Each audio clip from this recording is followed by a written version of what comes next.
नमस्कार दोस्तों, मैं हूं संजय कथुरिया, डायरेक्टर बड़ा बिजनेस प्राइवेट लिमिटेड और आज प्रोफेसर बड़ा बिजनेस प्राइवेट लिमिटेड। तो बहुत ही एक्साइटेड हूं, आप सब जुड़े हैं मेरे साथ फेसबुक पे live. Thank you Paritosh sir, आपने बहुत अच्छे से समझाया कि फाइनेंस की इंपॉर्टेंस क्या है और उसी इंपॉर्टेंस को आगे लेके चलूंगा। मैं बहुत सारी चीजें बताऊंगा, बहुत इंफॉर्मेशन शेयर करूंगा और आपको बताऊंगा कि फाइनेंस इंपॉर्टेंट क्यों है और उसके लिए हमें क्या क्या स्टेप्स लेने हैं, हमें किस प्रकार की नॉलेज होनी चाहिए और क्या नॉलेज हम फाइनेंस फॉर नॉन फाइनेंस के हमारे कोर्सेज में देते हैं। तो are you ready? Is everyone ready to listen to this amazing programme जहां पे मैं बताऊंगा फाइनेंस के बारे में। थोड़ा बताइए मेरे को, सब मेरे साथ जुड़िए, बताइए कि आप सब तैयार हैं। Can I start the program? Great, बहुत बढ़िया responses, thank you so much. So आज स्टार्ट करते हैं। पहला प्रश्न है कि फाइनेंस और अकाउंट्स के बीच में क्या डिफरेंस होता है? कम ऑन, फाइनेंस और अकाउंट्स के बीच में क्या डिफरेंस होता है? कोई कुछ जवाब दे पाएगा मेरे को इसके बारे में? फाइनेंस और अकाउंट्स के बीच में क्या डिफरेंस होता है? फाइनेंस और अकाउंट्स के बीच में क्या डिफरेंस होता है?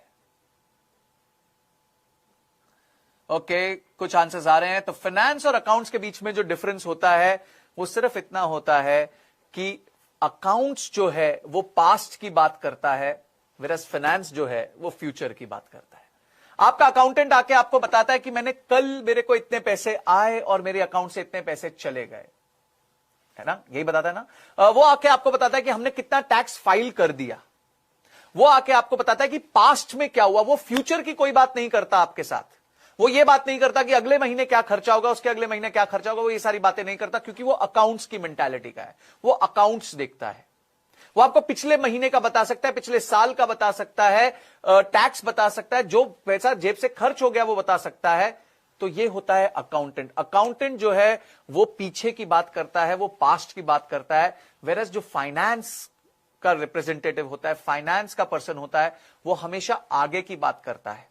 वो अमिताभ बच्चन बोलते थे ना, जहां लाइन खत्म होती है मैं वहीं से शुरू होता हूं। तो उसी तरह जहां पे अकाउंट्स खत्म होता है वहीं से फाइनेंस चालू होता है। वो सारा डेटा लेके अकाउंट्स से वो आगे प्रोजेक्शन करते हैं, फोरकास्ट करते हैं, कंपनी के बारे में ज्यादा समझते हैं, कंपनी किस दिशा में जा रही है उसको डिफाइन करते हैं। कंपनी कहीं ऐसा तो नहीं है कि कहीं गलत दिशा में चली गई है। बहुत सारे फ्रेमवर्क्स होते हैं जिसके बेसिस पे कंपनी की दिशा तय होती है, कंपनी के बारे में हमें इंफॉर्मेशन मिलती है। देखिए, आपने ये नोटिस किया होगा कि जब भी आप कार चलाते हैं तो आपको डैशबोर्ड देखने में बड़ा मजा आता है। आप क्या क्या देखते हैं डैशबोर्ड में? आप देखते हैं कि गाड़ी की स्पीड कितना तेज चल रही है। आप ये देखते हैं कि गाड़ी का फ्यूल कहीं खत्म तो नहीं हो रहा, या फिर वो बिल्कुल एकदम बढ़िया लेवल पे है कि मैं आगे अगले 100-200 किलोमीटर तक चल सकता हूं। गाड़ी में टेम्परेचर क्या चल रहा है, कितना टेम्परेचर है गाड़ी का, यानी कि कितना एसी किस टेम्परेचर पे चल रहा है। ये सब क्या है? ये सब डेटा है, ये डैशबोर्ड है। इस डैशबोर्ड के बेसिस पे आप डिसीजन लेते हैं। अगर आप 60 की स्पीड पे चल रहे हैं और खड्डा आ गया तो आप गाड़ी को धीरे कर देते, क्योंकि आपको पता है आप 60 की स्पीड पे खड्डे पे नहीं जा सकते। आपको 20 की स्पीड से या 10 की स्पीड से खड्डे को पार करना होगा। अगर आप 20 की स्पीड पे हैं और अगर आप एक एक्सप्रेस वे पे चल रहे तो आप 20 की स्पीड से नहीं चल सकते। आपको एक्सप्रेस वे पे 100 की स्पीड से या 80 की स्पीड से चलना पड़ेगा। ये सारा डेटा ड्रिवन डिसीजन होता है। आप डेटा देखते हैं, डिसीजन लेते हैं, डेटा देखते हैं, डिसीजन लेते हैं। तो आपके जितने डिसीजन मेकिंग फ्रेमवर्क्स फाइनेंस में होते हैं वो भी डेटा पे डिपेंड करते हैं। पर डेटा दो प्रकार का होता है। एक होता है कि आपका पीछे का डेटा क्या है, आपका पुराना डेटा क्या है, और दूसरा होता है कि आप क्या डेटा फोरकास्ट कर रहे हैं, आगे क्या होने वाला है। जब आप एक और जो बहुत बड़ा डैशबोर्ड दिखता है वो आपको एरोप्लेन के अंदर दिखता है। एरोप्लेन में तो बहुत सारी चीजें होती हैं। एरोप्लेन में ऑल्टीट्यूड मीटर होता है कि एरोप्लेन किस हाइट पे चल रहा है। एरोप्लेन जो है उसमें यह भी पता चलता है कि आगे क्या वेदर आने वाली है, क्या रडार में पता चल जाता है क्या वेदर आने वाली है। तो जब आप देखते हैं कि रडार में वेदर खराब है तो या तो पायलट डाइवर्ट करके उसके बगल से निकाल लेता है या सबको पीछे बता देता है कि सिट बैक एंड रिलैक्स, थोड़ा टर्बुलेंस आएगा तो समय इस 10-15 मिनट के लिए थोड़ा सा आप एकदम धैर्य के साथ बैठे और अपनी सीट बेल्ट को लगा लें। वो कैसे आपको बताता है कि आगे टर्बुलेंस आने वाली है?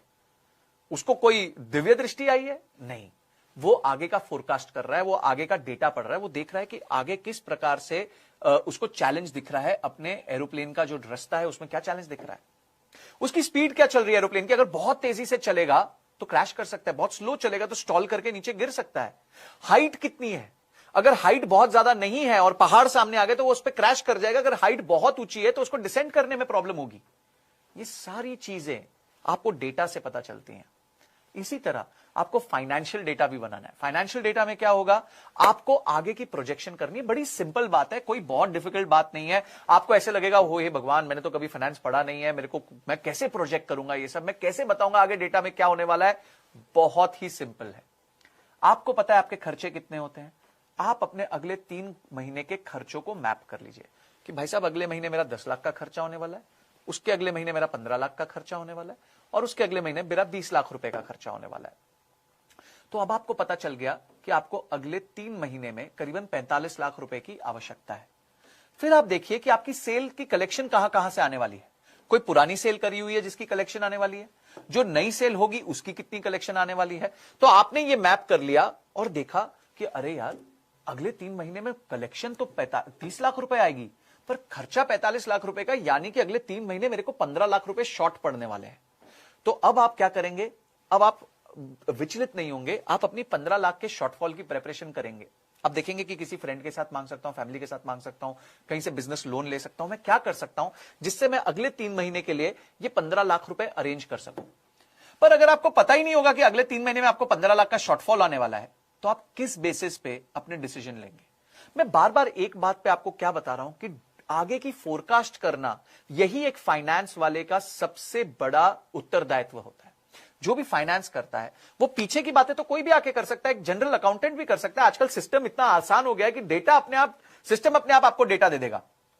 पर अगर आप फ्यूचर को फोरकास्ट नहीं कर पाए, अगर अगले 3 महीने के कैश फ्लोज आपके ग्रिप में नहीं है, तो यानी कि आपका बिजनेस खत्म हो सकता है, इतनी बुरी हालत में आ सकता है कि उसको वापस रिस्टोर करना बहुत ही मुश्किल हो जाएगा। तो ये आपको सबसे पहले समझना है कि हमें अगले 3 महीने की ग्रिप हमेशा अपने पास रखनी चाहिए। एक व्यापारी होने के नाते आप सिर्फ अपने चार्टर्ड अकाउंटेंट्स पे नहीं डिपेंड कर सकते, क्योंकि चार्टर्ड अकाउंटेंट्स कभी कभी आपको सही सलाह नहीं दे पाएंगे, उनको पूरी बिजनेस की नहीं समझ होगी जितनी बिजनेस की समझ आपको है। कई छोटे टाउन्स में आपको हाई क्वालिटी चार्टर्ड अकाउंटेंट्स नहीं मिलते, जहां पे आपको फिर से प्रॉब्लम हो जाती है और आप अपने बिजनेस डिसीजन सही तरीके से नहीं ले पाते। तो हम क्या करें ऐसी सिचुएशन में, क्या करें। देखिए दोस्तों, जब एक व्यक्ति कोई मशीन बनाता है तो उससे पहले वो 4 साल की इंजीनियरिंग करता है, फिर वो मशीन बनाता है। जब एक डॉक्टर ऑपरेशन करता है तो वो 5-6 साल सर्जरी सीखता है, फिर ऑपरेशन करता है। जब कोई आईएएस बनता है तो काफी साल पढ़ाई करता है, फिर ट्रेनिंग करता है, फिर वो आईएएस बनता है। पर हम व्यापारी बन गए और हमने फाइनेंस नहीं सीखा, ये बहुत गलत बात है। इसीलिए सबसे पहले एक व्यापारी का धर्म होता है उसको फाइनेंस सीखना है, क्योंकि फाइनेंस जो है आपके बिजनेस का स्तंभ है, आपके बिजनेस का पिलर है। अगर तो ये आपके ग्रिप में रहा तो आपका बिजनेस एकदम रॉकेट की तरह चलेगा, और अगर ये ग्रिप में नहीं रहा तो उसी रॉकेट के उल्टा हो जाएगा और नीचे जाके क्रैश कर जाएगा। फाइनेंस का ग्रिप रहना आपके लिए सबसे ज्यादा इंपॉर्टेंट है। बिजनेस में अगर आपकी नंबर्स पे पकड़ नहीं है, अगर आपकी नंबर्स की समझ नहीं है, तो आप अपने आप को यह नहीं बोल सकते कि यार मेरे को तो आता नहीं था, मैंने तो कभी समझा नहीं था, मैंने कभी पढ़ाई नहीं करी थी। ये कोई कारण नहीं होंगे, कोई आपकी बात नहीं मानेगा, कोई आपकी बात नहीं सुनेगा, और आपको प्रॉब्लम हमेशा रहेगी बिजनेस में। और लोग आपको घुमाएंगे, लोग आपको कहानियां देंगे, और क्योंकि आपको नंबर्स की समझ नहीं होगी, आप उनकी कहानियां सुन लोगे और कोई भी किसी प्रकार का एक्शन नहीं ले पाओगे। तो दोस्तों, आप भी ये सेशन स्टार्ट होने से पहले मेरे को ये आपको बताना था कि कितना इंपॉर्टेंट है आपके लिए नंबर्स को समझना। तो अगर हम नंबर्स को समझना चाहते हैं, हम अपने फाइनेंस को समझना चाहते हैं, तो हमें फाइनेंस में 3 बहुत महत्वपूर्ण चीजें समझनी पड़ेंगी। एक, कोई भी कंपनी जब चलती है उसकी 3 महत्वपूर्ण स्टेटमेंट्स बनती हैं। पहली स्टेटमेंट बनती है बैलेंस शीट। अब बैलेंस शीट क्या होती है? वो एक कंपनी की जन्म कुंडली होती है कि जब से वो पैदा हुई है वो कंपनी, उससे लेके आज तक उस कंपनी ने क्या असेट्स बनाए हैं और उस कंपनी पे क्या लायबिलिटीज है। सिंपल सी बात है, एक कंपनी चली, उसने जब से वो पैदा हुई है उससे लेके आज तक किस प्रकार के एसेट्स बनाए, कौन सा प्लांट बना लिया, कौन सी प्रॉपर्टीज बना ली, कितना कैश रख लिया, कितना उनके पास रॉ मटेरियल है, और लायबिलिटी साइड में उनपे कितना उधार है, प्रमोटर ने कितना पैसा डाला है, मार्केट से कितना पैसा लिया है, सप्लायर्स को कितना पैसा देना बाकी है। ये सारी बातें आपकी लायबिलिटीज हो जाती हैं। तो कोई भी बिजनेस का आधार जो है, कोई भी बिजनेस की जन्म कुंडली जो है, वो उसकी बैलेंस शीट होती है। इसलिए बैलेंस शीट को समझना आपके लिए बहुत ही जरूरी है। उसके बाद बैलेंस शीट समझने के बाद जो है आपको समझना है profit and loss statement. Profit and loss statement क्या होता है कि भाई आपका रेवेन्यू कितना है। मैं कई व्यापारियों से मिलता हूं, मैं उनको पूछता हूं आपका प्रॉफिट कितना है, तो वो बोलते हैं 10%। मैं उनको पूछता हूं ये आपका ग्रॉस प्रॉफिट है या आपका नेट प्रॉफिट है, वो कंफ्यूज हो जाते हैं, ये कौन सा प्रॉफिट है, ग्रॉस प्रॉफिट क्या होता है, नेट प्रॉफिट क्या होता है। उन्हें पता नहीं होता कि ग्रॉस प्रॉफिट और नेट प्रॉफिट का क्या रिप्रेजेंटेशन है, क्या होता है ग्रॉस प्रॉफिट और नेट प्रॉफिट। अब आपको मैं बड़ी मजेदार बात बताऊं, 5 तरीके के प्रॉफिट्स होते हैं। एक ग्रॉस प्रॉफिट होता है, फिर एबिटा होता है, एबिटा यानी कि earnings before interest, depreciation, tax and amortisation. उसके बाद होता है ईबिट, उसके बाद होता है प्रॉफिट बिफोर टैक्स और उसके बाद होता है प्रॉफिट आफ्टर टैक्स। ये 5 लेवल्स होते हैं। देखिए जो आपका बिजनेस है वो एक टूटी की तरह है, उस टूटी को आप चालू करते हैं, वो टूटी होता है रेवेन्यू, उससे आता है आपका इनफ्लो। आप जो माल बेचते हैं, जो सर्विस बेचते हैं, उससे इनफ्लो आता है। फिर उस इनफ्लो के सामने बहुत सारे बकेट्स होते हैं। पहला बकेट होता है जो आप अपने सप्लायर को पेमेंट करते हैं, दूसरा बकेट होता है आप अपने एम्प्लॉय को पेमेंट करते हैं, आप अपने रेंट भरते हैं, आप बिजली का बिल भरते हैं। तीसरा बकेट होता है आप मार्केटिंग के खर्चे करते हैं, सेल्स के खर्चे करते हैं, कमीशन देते हैं। चौथा बकेट होता है आप इंटरेस्ट देते हैं, जितना भी आपने लोन लिया हुआ है उस पर। और 5वां बकेट होता है सरकार को जो आप टैक्स दे देते हैं। और उस सब बकेट्स भरने के बाद जो पानी बचता है वो आपका खुद का होता है, यानी कि जो आपने मेहनताना किया है, जो आपने एफर्ट मारा है, उस पर जो आपको प्रॉफिट मिलता है उसको हम प्रॉफिट आफ्टर टैक्स कहते हैं। तो ये आपको टूटी और बाल्टी के, इससे मैंने सिंपल एग्जांपल से समझाया कि एक टूटी से पानी बह रहा है और 5 बाल्टियां मुझे भरनी है, यानी कि मुझे बहुत केयरफुल रहना है, मुझे बहुत केयरफुल रहना है कि कहीं वो ऊपर वाली टूटी या तो धीमी हो गई या बंद हो गई, या इन बाल्टियों में कोई छेद हो गया तो बिजनेस खत्म हो जाएगा। सिंपल सी बात है, अगर टूटियां ऊपर से बंद हो गई, टूटी ऊपर से बंद हो गई या धीमे हो गई और यहां बाल्टियों में छेद हो गया, तो यानी कि आपके लिए बहुत बड़ी प्रॉब्लम हो जाएगी और आप बिजनेस को आगे कैरी ऑन नहीं कर पाओगे। तो दूसरी स्टेटमेंट जो आपको सबसे इंपॉर्टेंट समझनी है वो है profit and loss statement. Profit and loss statement समझना बहुत ही आवश्यक है। तीसरी स्टेटमेंट जो आपको समझनी है, उससे पहले मैं आपको एक स्टेटमेंट देना चाहूंगा। हम हमारे फाइनेंस में कहते हैं कि जो आपका रेवेन्यू होता है, जितना भी रेवेन्यू होता है, उसको हम वैनिटी कहते हैं। वैनिटी यानी आपका वो अहंकार होता है। पर असली जो सच्चाई होती है बिजनेस की, वो होती है बिजनेस का कैश फ्लो। प्रॉफिट भी नहीं, बिजनेस में कैश फ्लो कितना है वो सबसे ज्यादा इंपॉर्टेंट होता है। मैं कई ऐसे बिजनेसेस को जानता हूं जिनका प्रॉफिट बहुत ज्यादा होता है, पर जितना प्रॉफिट होता है उससे कहीं ज्यादा कैश मार्केट में फंसा होता है। माल दिया हुआ है जी, उधारी पे, पैसा आया नहीं अभी तक, तो प्रॉफिट तो बुक्स पे दिख रहा है, अच्छा उस प्रॉफिट पे आप सरकार को टैक्स भी दे रहे हो, पर आपके हाथ में कैश नहीं आया, यानी कि आप ठन गोपाल रह गए। तो जितना पिछले साल आपके पास कैश था, इस साल आपने प्रॉफिट तो कर दिया पर आपके पास कैश ही नहीं आया। ऐसी कई कंपनीज मैंने देखी हैं जिसमें प्रॉफिट बहुत ज्यादा होता है पर कैश फ्लो नहीं होता। और दूसरी तरफ मैंने ऐसी काफी कंपनीज देखी हैं जिसमें प्रॉफिट नहीं होता पर कैश फ्लो बहुत होता है। क्यों? क्योंकि वो सर्विस बेचते हैं, उससे पहले पैसा ले लेते हैं। जैसे मैं उदाहरण दूंगा जिम का। अगर आप जिम की सब्सक्रिप्शन सर्विसेज देखें तो आप पूरे साल का पैसा एक ही बार में दे देते हैं। तो आपने समझे साल भर का 36,000 रुपए दे दिया, एक साल का अपफ्रंट दे दिया। तो अब जो कंपनी, अब जो जिम है, वो तो हर महीने लिखेगा कि भाई अब इस महीने 3,000 रुपए का रेवेन्यू हुआ है, क्योंकि उसको पहले पैसे आ गए। तो उसके पास कैश फ्लो तो आ गया पर उसका प्रॉफिट नहीं बना, तो यानी कि वो ज्यादा अच्छी सिचुएशन में है। तो बिजनेस में कैश फ्लोज को कैसे मेंटेन किया जाता है, कैश फ्लोज को कैसे स्थिर रखा जाता है, यह समझना बहुत जरूरी है। तो ये 3 स्तंभ है हमारे फाइनेंस के। पहला है बैलेंस शीट, जो आपके जन्म से लेके आज तक की जन्म कुंडली बताता है कि कंपनी ने क्या अचीव किया, उसके पास क्या असेट्स हैं, क्या उसके ऊपर लायबिलिटीज हैं। प्रॉफिट एंड लॉस स्टेटमेंट जो बताता है कि किस किस प्रकार से कंपनी खर्चा कर रही है एक साल में, 3 तिमाही में, 6 महीने में। एक कंपनी, उसका रेवेन्यू कितना होता है, उसकी कॉस्ट कितनी लगती है, उसका प्रॉफिट कितना हो रहा है, उसका ग्रॉस प्रॉफिट कितना, उसका एबिटा कितना, उसका ईबिट कितना, उसका प्रॉफिट बिफोर टैक्स कितना, और फाइनली उसका प्रॉफिट आफ्टर टैक्स कितना, यह आपको पता चल जाता है।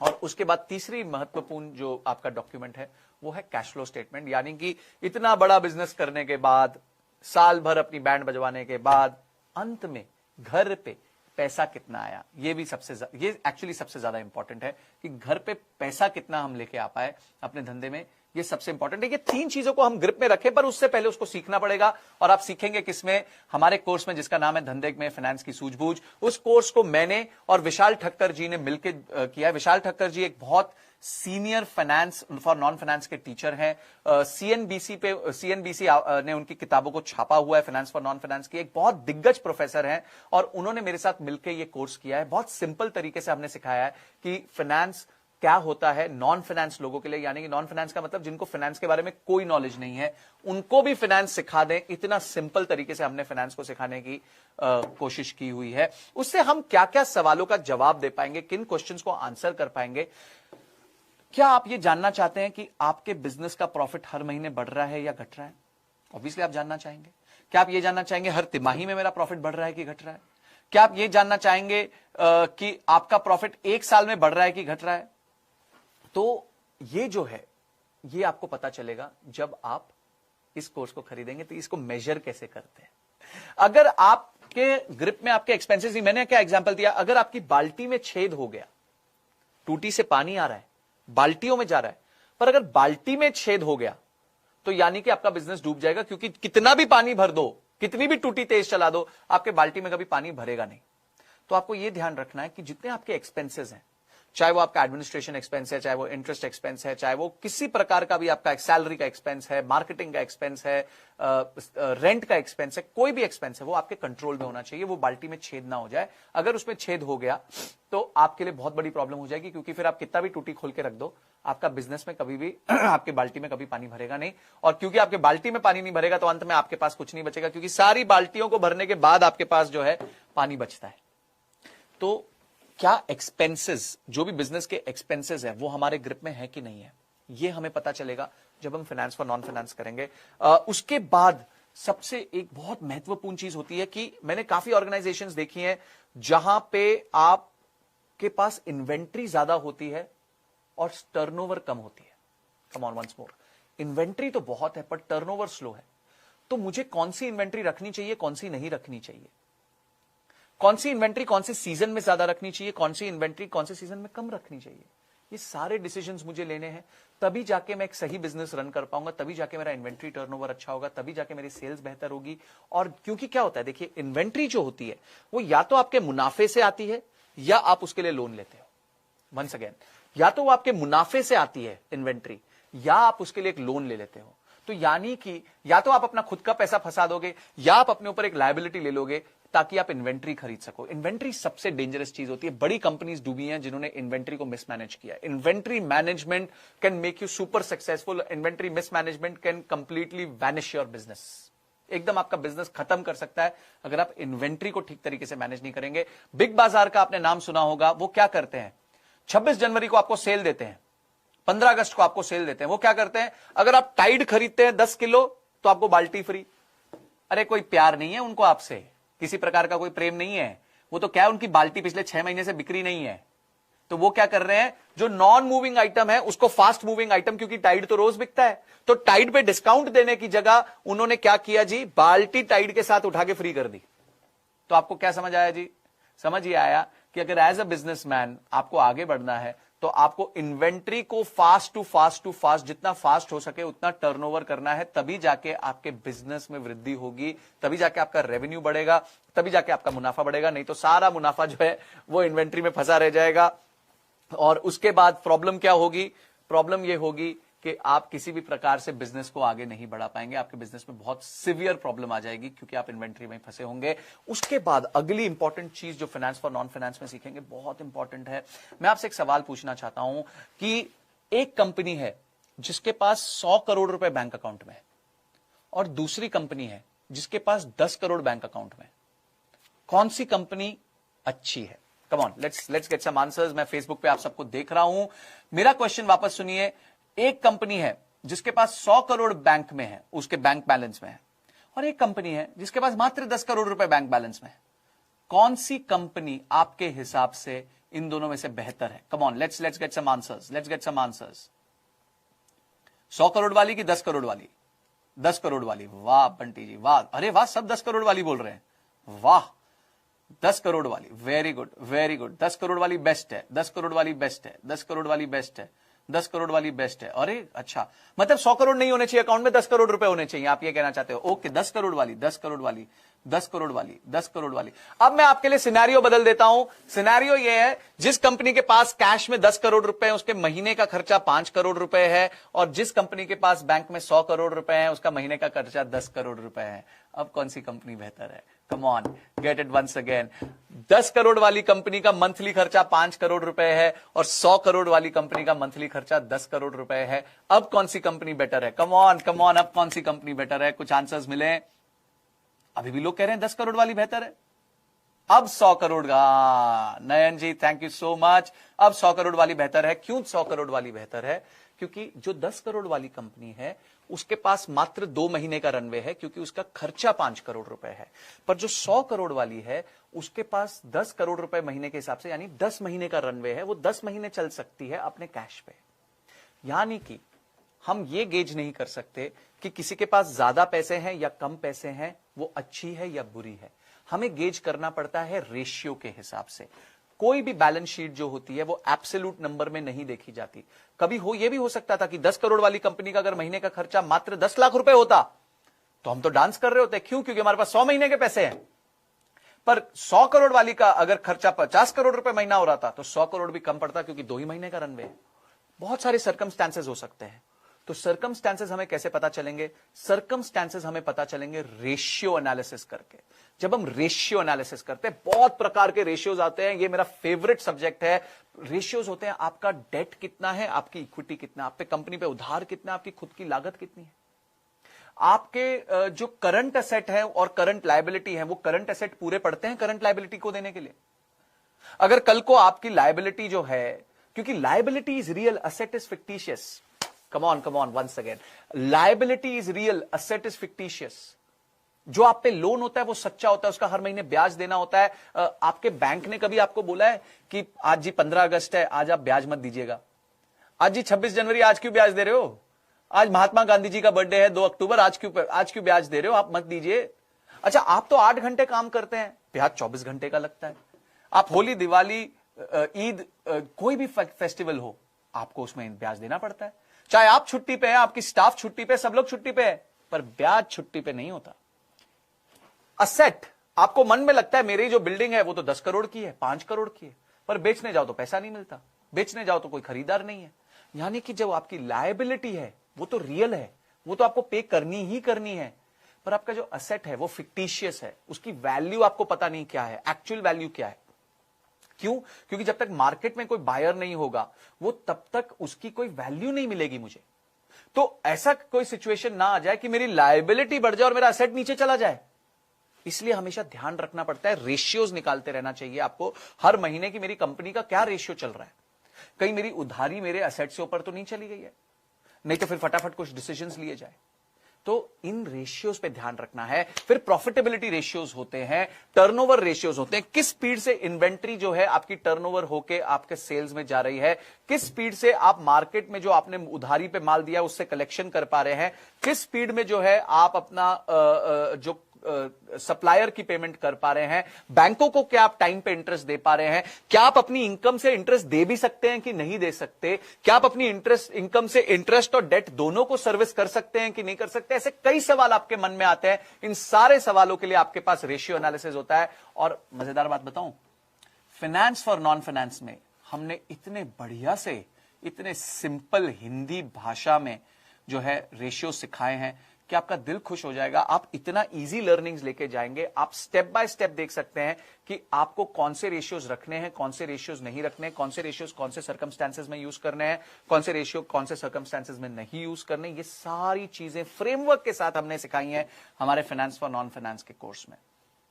अब आ रहा है ना मजा? ये सारी चीजें जब आपको सीखने मिलेंगी, जब आपको समझ आएंगी, तो आप एक बेटर डिसीजन ले पाएंगे, इंफॉर्म डिसीजन ले पाएंगे। अभी क्या होता है, आपके मन घड़न डिसीजन होते हैं।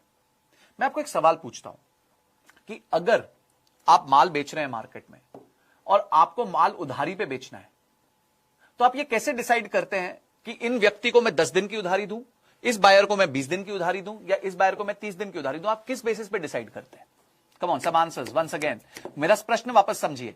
अगर मैं मैन्युफैक्चरर हूं या मैं ट्रेडर हूं, मैंने माल बेचा, अब माल उधारी पे बिका, तो कौन से बायर से 10 दिन, कौन से बायर से 20 दिन, कौन से बायर से 30 दिन, ये कैसे डिसाइड करूं कि मैं उधारी कितनी दूं? Come on, some answers. Okay, some answers, some answers.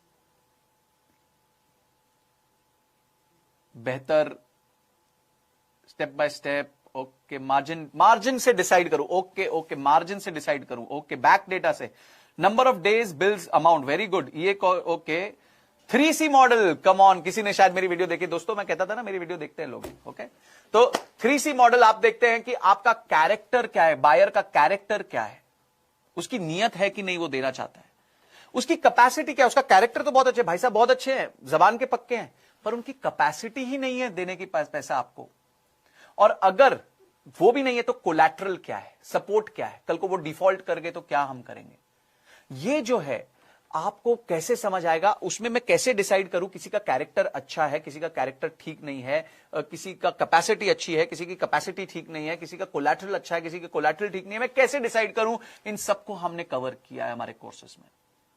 ये 3C मॉडल जो है ये मैजिकल मॉडल है, और ये मैजिकल मॉडल यूज करके आप चेक कर सकते हैं कि किसको जो है मैं कितना उधारी दूं, किसको कितना क्रेडिट दूं, ये सारी बातें आप इस मात्र 3C मॉडल से चेक कर सकते हैं। उसके बाद अब बिजनेस अच्छा हो रहा है, बेहतरीन, आप सीख रहे हैं, बिजनेस और आगे बढ़ रहा है, तो मैं आगे, मेरे पास जो कैश आ गया है, मुझे एक्सपेंशन करना है, मुझे नई फैक्ट्री डालनी है, मुझे नई जगह पे ऑफिस खोलना है, मुझे कुछ क्रिएट करना है, मुझे प्लांट खरीदने, प्रॉपर्टी खरीदनी है, कोई इक्विपमेंट खरीदना है, मेरे पास कुछ कैश पड़ा है, मैं निवेश कैसे करूं उस पैसे को, मैं किन बेसिस पे निवेश करूं, मैं क्या पैरामीटर्स देखूं कि जिसके बेसिस पे डिसाइड कर सकता हूं कि मैं निवेश करूं कि नहीं करूं, ये कैसे पता चलेगा मुझे, कौन से रेशियोज काम आएंगे इसके लिए, कौन से मैकेनिज्म्स काम आएंगे, ये सारी जो है आपको चीजें फाइनेंस पर नॉन फाइनेंस में मिलेंगे। मेरे को एक सवाल आया यहां पे, स्टूडेंट के बारे में कुछ बताइए। मैं आपको एक बहुत इंपॉर्टेंट बात बताता हूं, ये सारी प्रॉब्लम आज एक एंटरप्रेन्योर को क्यों आ रही है, क्योंकि जब वो स्टूडेंट था उसने ये सब नहीं सीखा, जब वो स्टूडेंट था उसने इस बात पे समय नहीं दिया, जब वो स्टूडेंट था उसको कोई सिखाने वाला नहीं था। कई केसेस में एंटरप्रेन्योर की भी गलती नहीं है, क्योंकि जब वो स्टूडेंट थे किसी ने फाइनेंस सिखाया नहीं। क्या हमें स्कूल में फाइनेंस सिखाया जाता है? क्या हमें बताया जाता है कि हमें अपना फाइनेंशियल मैनेजमेंट कैसे करना है? क्या हमें सिखाया जाता है कि फाइनेंशियल इंडिपेंडेंस कैसे अचीव करते हैं, पैसिव इनकम कैसे जनरेट करते हैं? हमें कुछ नहीं सिखाया जाता हमारे स्कूलों में। हमें सिखाई जाती है हिस्ट्री। हिस्ट्री में क्या सिखाते हैं कि भाई पहले अकबर आए, अकबर ने देश को लूटा, उसके बाद कौन आए जी, उसके बाद ब्रिटिशर्स आके देश को लूट गए, उसके बाद कोई और देश को आके लूट गया। हमें सिर्फ यही सिखाया जा रहा है, हमें यह नहीं सिखाया जा रहा कि कौन कैसे फाइनेंशियली हम इंडिपेंडेंट हो सकते हैं, कैसे हमें एंटरप्रेन्योर बनना है। ये सारी चीजें एक स्टूडेंट को आनी चाहिए, और ये स्टूडेंट्स को सिखाने का सबसे इजी तरीका है जो हमने यूज किया है, एकदम बच्चे की तरह। क्योंकि एंटरप्रेन्योर्स जिनको फाइनेंस नहीं आता, ये उनके लिए कोर्स है। ये फाइनेंस फॉर नॉन फाइनेंस है, ये फाइनेंस फॉर चार्टर्ड अकाउंटेंट्स नहीं है।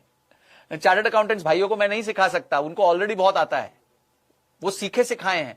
ये उनके लिए जो व्यापारी है, मैंने व्यापारी की तरफ फाइनेंस को सिखाया है, और सिंपल सरल भाषा में सिखाया। क्योंकि कहा जाता है कि अगर आप कुछ सिखा रहे हैं और छठी कक्षा के बच्चे को नहीं समझ आ रहा, यानी कि आपको खुद को समझ नहीं आया है। अगर आपकी बात एक छठी कक्षा के बच्चे को नहीं समझ आ रही, तो यानी कि आप खुद सही तरीके से नहीं समझे हैं, इसीलिए आप उसको समझा नहीं पा रहे हैं। तो ये जो है, ये सब हम अपने कोर्स में सिखाएंगे। आपको अपनी कॉस्ट को कैसे कम करना है, आपको अपनी इनकम को कैसे बढ़ाना है, आपने डिसीजंस बेटर कैसे लेने हैं, डैशबोर्ड्स कैसे क्रिएट करने हैं, रेशियो एनालिसिस कैसे निकालना है, ये सारी चीजें जो हैं हम अपने कोर्स में आपको सिखाएंगे। ये सारा कोर्स जो है बहुत प्रैक्टिकल तरीके से एग्जाम्पल्स के साथ बना हुआ है। विशाल जी और मैंने बहुत मेहनत करके इस कोर्स को बनाया है।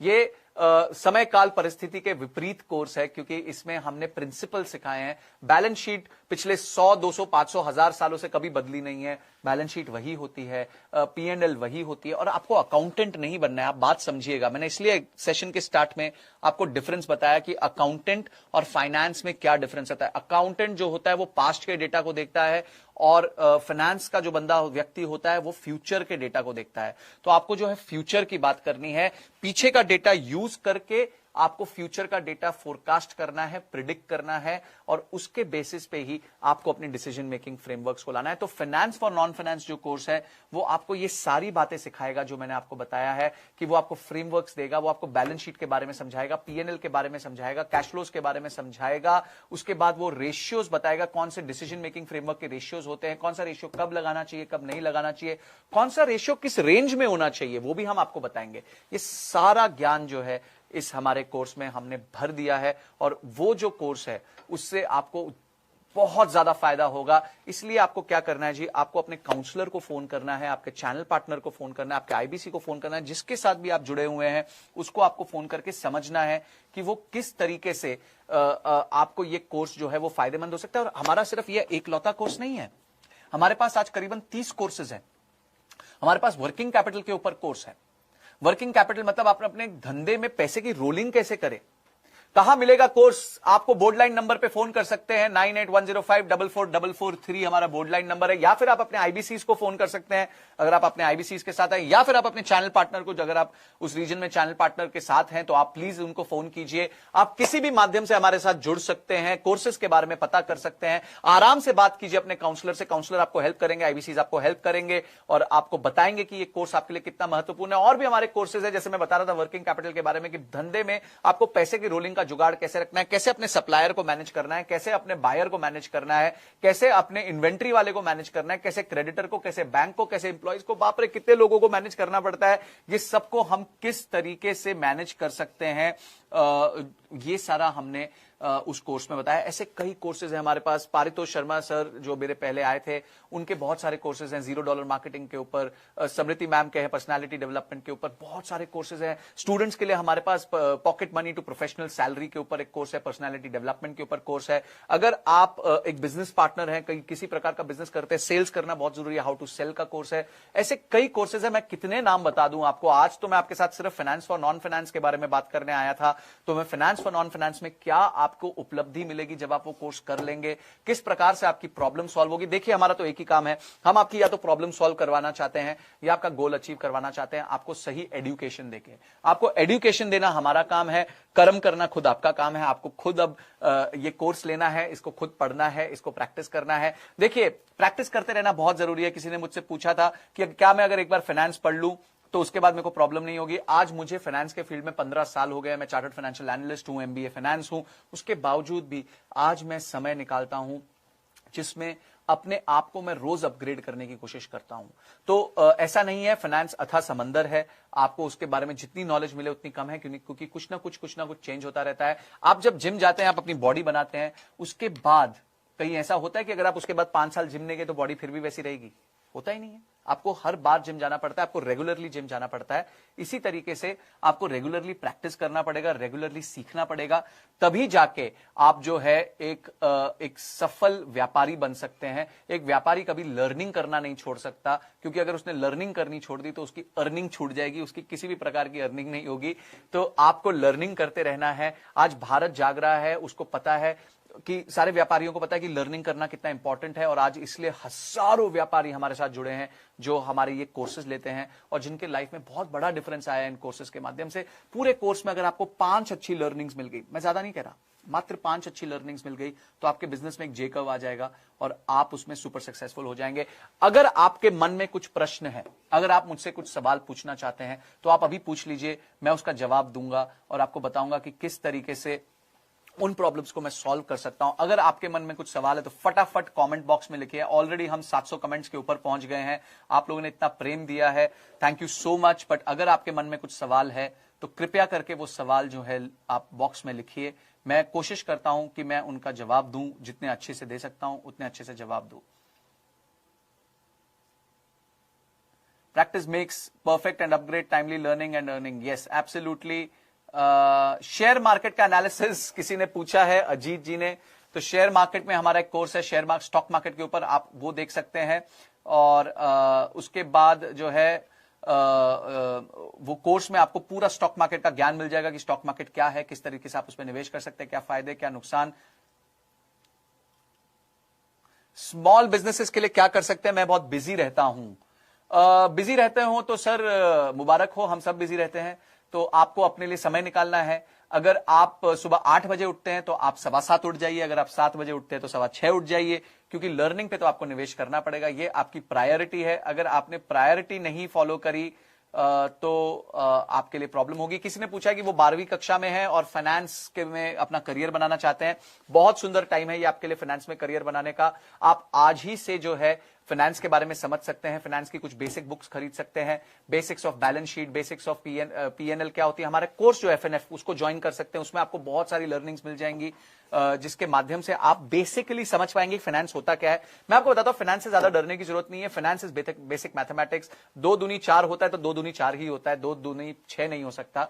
तो इसीलिए फाइनेंस जो है वो बेसिकली एक कोर कॉन्सेप्ट होता है, मैथमेटिक्स होती है। आप जितना तेज अपने मैथमेटिक्स में होंगे उतना ही तेज अपने फाइनेंस में होंगे।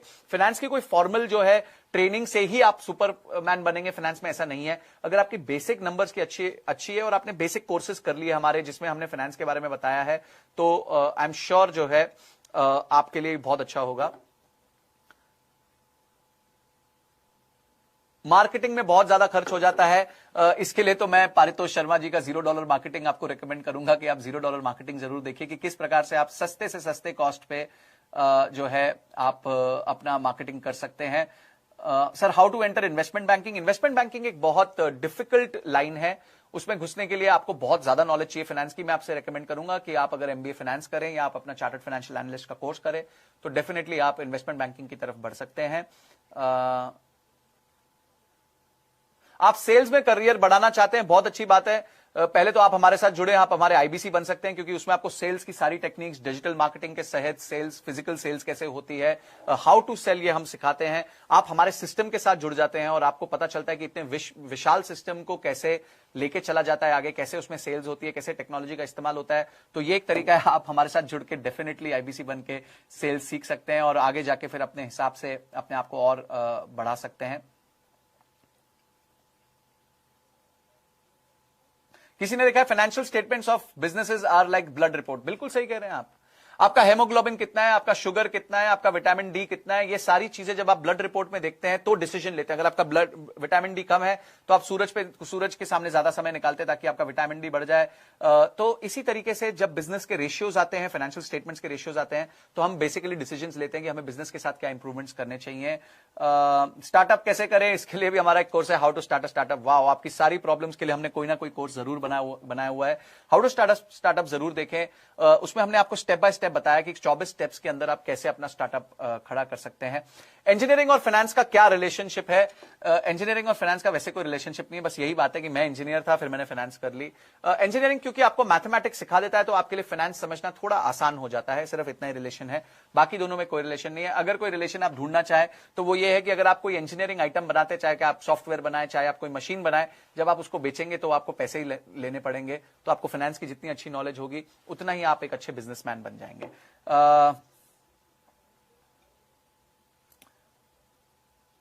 ग्रेट। सो आई थिंक बहुत सारे क्वेश्चंस को मैंने आंसर कर दिया है।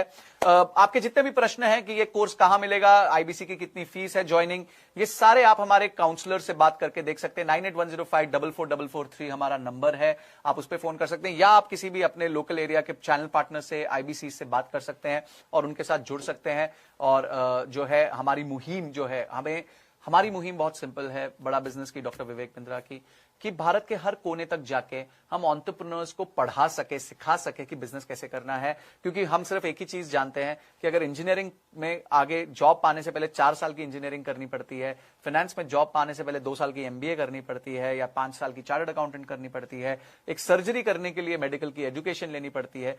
तो एक एंटरप्रेन्योर बनने के एटलीस्ट बाद, मैं नहीं कह रहा एंटरप्रेन्योर बनने से पहले, एंटरप्रेन्योर बनने के बाद आदमी को फिर भी कांस्टेंट लर्निंग में निवेश करना चाहिए। और यही हम चाहते हैं, यही हम एनेबल करते हैं कि सरल सिंपल हिंदी भाषा में आपको हम कैसे पढ़ा सकें, किस तरीके से आपको एनेबल कर सकें, कौन से कोर्सेज ला सकें ताकि आपकी प्रॉब्लम सॉल्व हो। यही हमारा लक्ष्य है, यही हमारा गोल है। तो इसी के साथ मैं आज का सेशन क्लोज करूंगा। आपने मुझे इतना समय दिया, आपने ये सब सुना, अपने पॉइंट्स को डेफिनेटली नोट किया होगा और अब आप काउंसलर को फोन करेंगे। फिर से एक बार नंबर बता देता हूं, फटाफट 9810544443 आप उस पर फोन कर सकते हैं और अपने काउंसलर्स के साथ बात करके चेक कर सकते हैं कि कौन सा कोर्स आपकी प्रॉब्लम को सॉल्व करता है। आपने बहुत सारी प्रॉब्लम्स यहां पे भेजी हैं, कौन सा कोर्स है जो आपकी प्रॉब्लम को सॉल्व करेगा। हमारे पास बहुत सारे कोर्सेज हैं जो आपकी प्रॉब्लम्स को सॉल्व कर सकते हैं। फाइनेंस फॉर नॉन फाइनेंस के बारे में बताया, इसी तरीके से हमारे दूसरे स्पीकर्स आके अपने खुद के कोर्सेज के बारे में और ज्ञान देंगे और बातें बताएंगे कि वो कितना इंपॉर्टेंट है आपके लिए। तो आप मेरे साथ जुड़े, आपने अपना कीमती समय दिया और आप इस सेशन के बाद एक्शन जरूर लेंगे इन सब के लिए। आपका दिल से प्रेम पूर्वक बहुत बहुत धन्यवाद।